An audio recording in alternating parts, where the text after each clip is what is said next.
Hello, hello, hello. Welcome back to Lotus Reverie. We're doing our main quest and yeah, let's jump right in.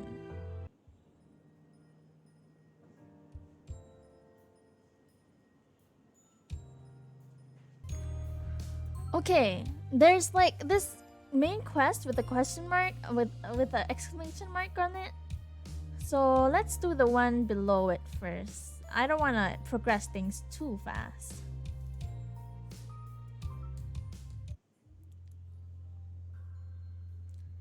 Here we are, and no lines to boot. No one would have ever imagined being able to say that in the past, considering how this place was always full of tourists. The jet black monolith is even more impressive up close. As massive as it is overwhelming, it wouldn't be absurd to describe it as infinite. Its texture an odd and unrecognizable feeling, both soft and flexible. It doesn't fit with all the rest of the world. Blank as far as the eye can see, except for the lustrous, pale words of the rules, glowing as they were set ablaze. Are you alright? You look kind of tired. Hilo enters your field of view. Worried, he offered to accompany you as soon as you said you wanted to visit a monolith. It is nothing. It gives me the chills, but at the same time, it's like you can't take your eyes off it. It's nothing. It's not just the size or how weird it looks. In fact, I thought I would be more surprised seeing it from this close up. It could be deja vu. It's not easy to forget something like this, after all. You scowl while tapping your forehead with one of your fingers. I'm sure the key to resolving the incident has something to do with this monolith. The monolith isn't the only issue. Nowadays, nothing seems to make any sense. Any less sense than a huge wall with no end? That huge wall could at least be someone's artificial creation. It could have been hidden underground beforehand or something. What I'm more concerned about are the things that escape human hands, like up there. Your eyes follow Rosa's gesture upwards. Apart from the monolith, there are nothing but a never-ending blue sky. There's no sun? Ding ding ding! How is that possible? Where's the sun? Rose shrugs her shoulder with a complete lack of concern, which in context of this immense revelation seems out of place to say the least. But there's light and shadows. There's day and night. How does any of this make sense? Rose just smirked, struggling even harder. Everyone's been through this. I didn't realize it until somebody told me. You missed the elephant in the room because the magician had you all wowed with his tricks. Amusing, isn't it? It's a given that the sun will always rise and set every day. You won't even notice it if it disappears one day, as long as it doesn't affect your daily life. But it's not that strange, actually. It's not like people who tend to look directly at the sun. It's one of those things we just know is somewhere out there. How could it not affect us? This is insane. And what did I tell you before, huh? You restrain yourself, unable to understand why everyone else is so unfazed by this reality. What else am I supposed to know? There's too much to list off the bat, and I'm not sure where to start. One at a time. This black material, do you know what it's made of? Can you drill into it and analyze it or something? No, we don't know what it's made of. And any drill just bounces off. Strangely enough, it becomes more flexible the more strength you apply. We have tried to break it using all kinds of machines and magic, and with no success. In fact, it's impossible to cast magic close to it, even magic circles. What about its height? Have you ever tried looking through a telescope to see where it ends? Same result as looking with the naked eye. There's no end in sight. Can you fly up? Maybe if I observe it from a higher vantage point. Haven't you seen how tall that thing is? I thought the helicopter could fly that high, even if we did have one at our disposal. And yes, we have also tried to dig under it with the same results. Wait, there aren't any helicopters in the city? Not even at the airport? You can imagine how people tried to that soon as the incident started, but the airport was empty. Those who managed to escape did not meet a kind fate. When the incident started, they were trying to run from the city, but it didn't work out for them. Precisely. Makes you think of something or someone doesn't want us to leave, right? You close your eyes, swaying on your feet from a growing headache and the irritation from getting continuously shut down by Rosa's scathing words. What kinds of things happen to anyone trying to leave the city? It's if you try to leave the peninsula, to be perfectly precise. There's always the option of obtaining a boat and leaving by sea, and in fact people have attempted this in the past, but all of them died. Died? How? The bodies of those who tried to leave by sea or air just appeared on the coast a few hours later. Nobody knows how or why. Same for those who tried to leave through the border to the north. Their remains were found in the mountains. Emphasis was on the found part because they were always found. In fact, one would consider even more mysterious than the deaths themselves.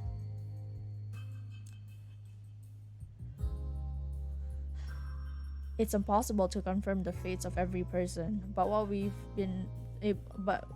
from what we've been able to test.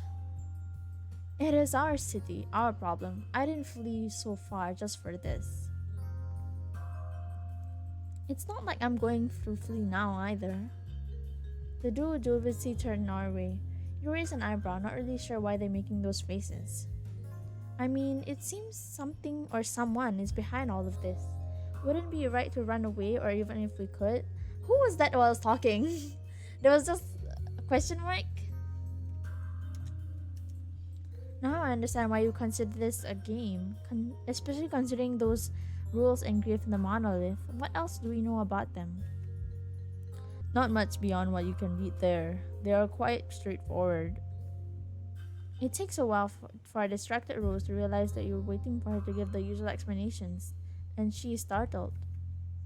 The rules, well, as you see, engraved in the monolith, as if they were part of the structure from the very beginning, just in case you had any doubts surrounding their veracity. Just like the rest of the monolith, their composition is complete mystery to us. They cannot be destroyed or modified, etc. The rules themselves appear to be generally true. We have tested out the matter of the Tulpa's time limit, as well as how if one dies, the other member of the pair will die too. Regarding the rule about duels, it is true that they cannot be rejected and are so limited to specific times and zones.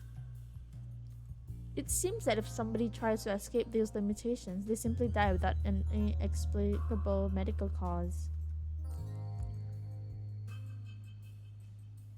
Who is this? Why is this question mark? Who is talking? The capability to listen is enough to make one eligible to be challenged, which puts you at a disadvantage. It makes sense that in exchange, you can choose, even if subconsciously. If you get out, you feel weaker and weaker until you eventually pass out, so you better watch out. Wait a second, Rose? Did I see something weird? You talking about duels so casually must be a shocking experience to Sync, since this is all new to her. No, I mean, before you said generally true. Did something happen that doesn't match the rules? Rose takes a moment to think it over. It's not that we can prove everything written there. We just surmise they are correct due to our experiences up to this moment. But since this is inductive reasoning, who knows? The thing we take for granted may be mistaken assumptions. Are you implying the rules are fake? Rose inclines her head up to read the rules carefully one more time and then glances back at you. didn't say those exact words, but they could very well could be. Puzzled, you take another look at the literal wall of text. Make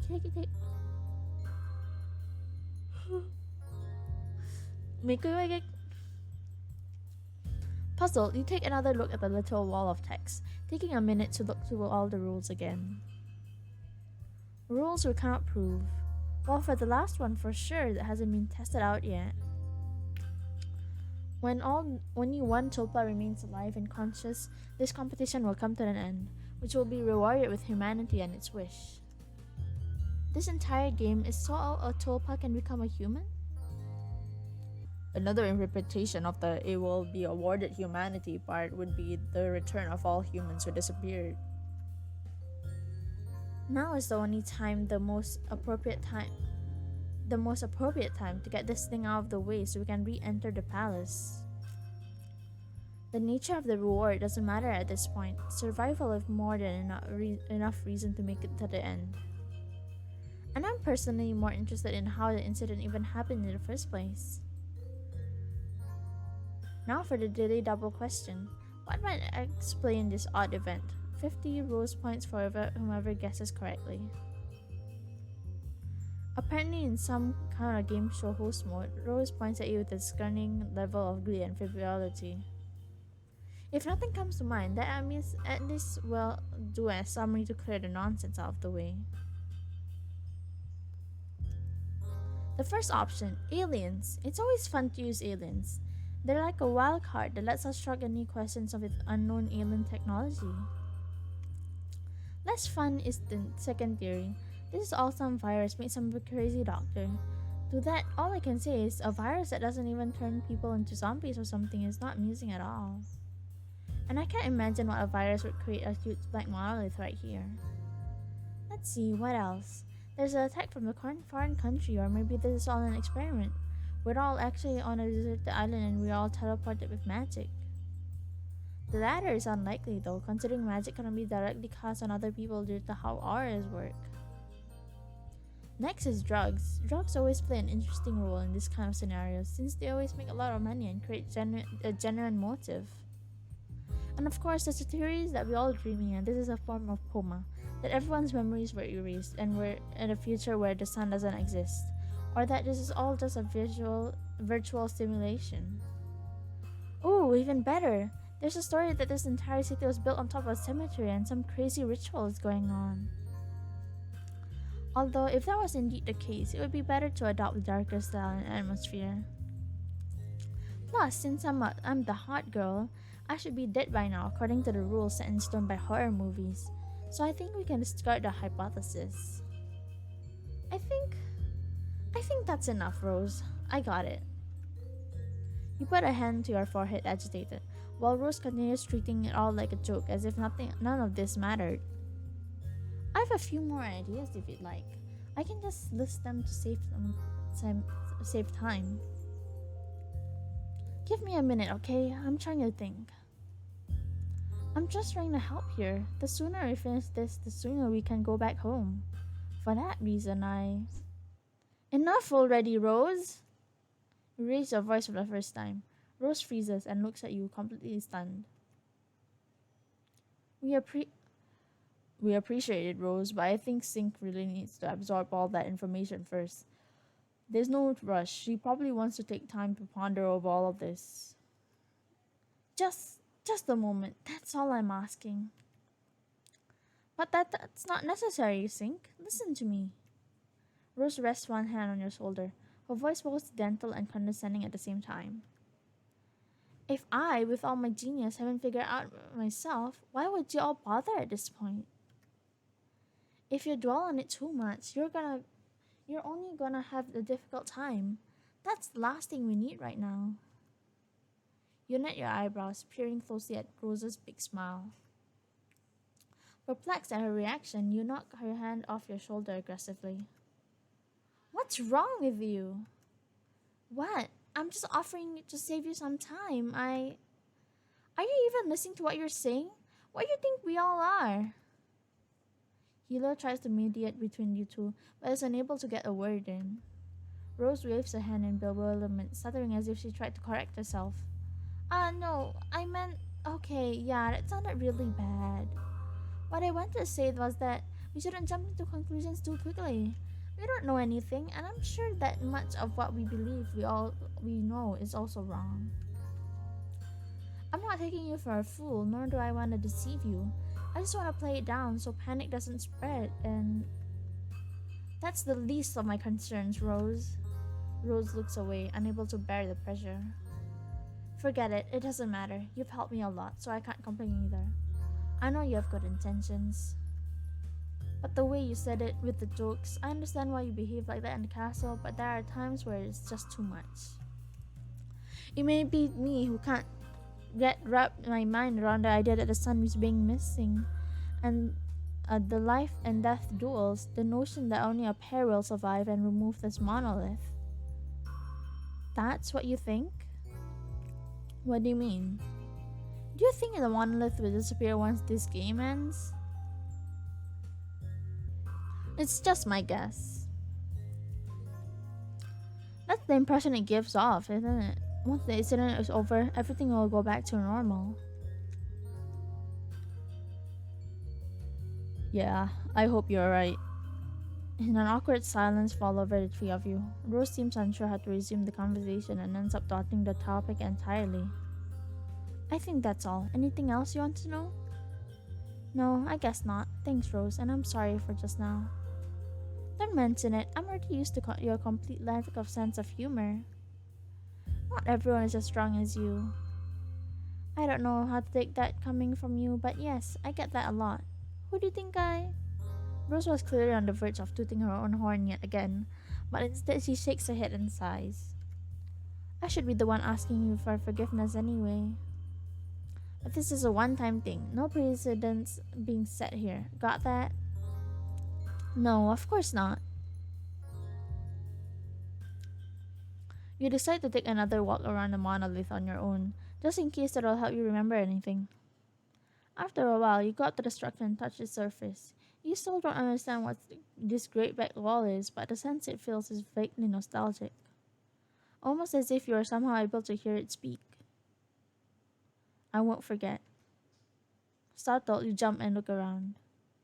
You don't see anyone close by. You take a deep breath with a hand on your chest, exhausted. It was probably just my nerves getting the better of me.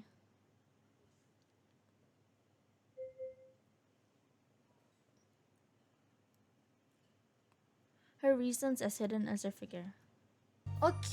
Okay, let's do the last main event. In the next episode, lol. I'm kind of tired already. I'm an old man, so I'm tired. So let's go back to the title screen first. Okay, so we've learned more about the monolith.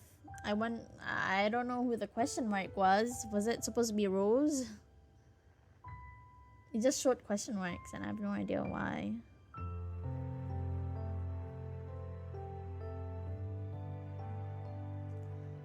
Anyway, comment down below what you think of this episode. And give me suggestions for games to play.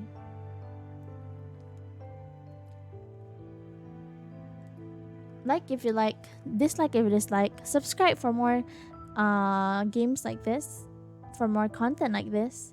I play a lot of games, like visual novels. Yeah.